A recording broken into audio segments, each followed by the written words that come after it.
Hey buddy, welcome to Wizard.com. My name is Shubhadeep Chaudhary and I'm your maths tutor. So let's begin. According to the question, we have been given a polynomial and we have to write it in its factorized form.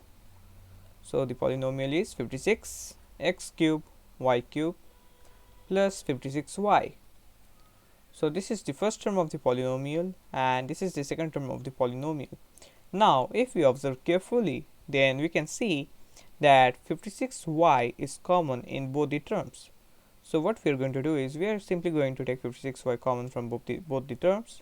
Now when the first term is divided by 56y, then we will have x cube y square, and when the second term is divided by 56y, then we will simply have 1. Now we can't simplify it any further, so this will be our required final answer. Thank you.